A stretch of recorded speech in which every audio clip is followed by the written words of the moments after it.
मेरे प्रिय विद्यार्थियों, पिछले सेशन में मैंने आप लोगों से एक प्रश्न किया था, पिछले वीडियो में, जिसमें आपसे पूछा गया था कि आज़ादी से पहले भाषा के आधार पर किस राज्य का गठन किया गया, स्थापना किया गया। और बहुतेरे छात्रों ने इस सवाल का जवाब आंध्र प्रदेश दिया है। शायद आप प्रश्न को ठीक से सुने नहीं या बिना सोचे समझे इस प्रश्न को बहुत आसान समझ के आपने उसका आंसर कर दिया।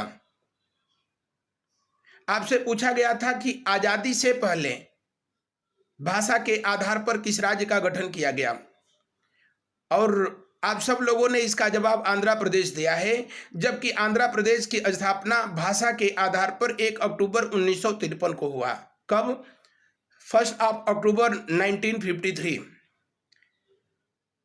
अगर आपसे पूछे कि आजादी से पहले यानी स्वतंत्रता पूर्व भाषा के आधार पर किस राज्य का गठन किया गया, तो उस सवाल का जवाब होगा उड़ीसा। क्या?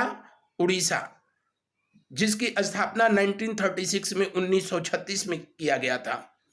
हालांकि बंगाल से अलग बिहार और उड़ीसा को राज्य बनाए जाने की घोषणा तीसरे दिल्ली दरबार में 1911 में ब्रिटेन के सम्राट जॉर्ज फिफ्थ के द्वारा किया गया था।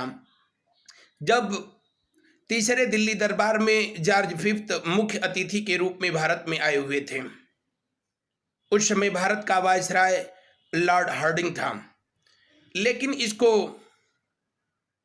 एग्जीक्यूट किया गया, यानी उस समय जो अनाउंसमेंट किया गया था उसको एग्जीक्यूट किया गया 1936 में, यानी उड़िया भाषा के आधार पर उड़ीसा एक नए राज्य का गठन किया गया।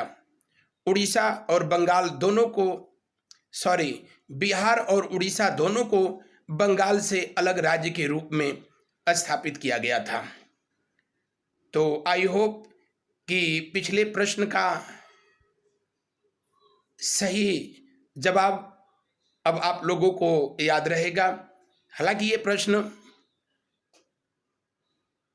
सिविल सर्विसेज की किसी एग्जाम में पूछा गया था और मैंने आप लोगों तक पहुंचाया। बहुत से लोगों ने उस पर अपना विचार प्रकट किया, कमेंट किया।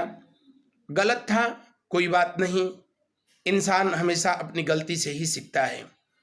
कहा जाता है रंग लाती है हीना पत्थर पे घिसने के बाद। हीना मतलब मेहंदी। रंग लाती है हीना पत्थर पे घिसने के बाद, सुरखरू होता है इंसान ठोकरें लगने के बाद।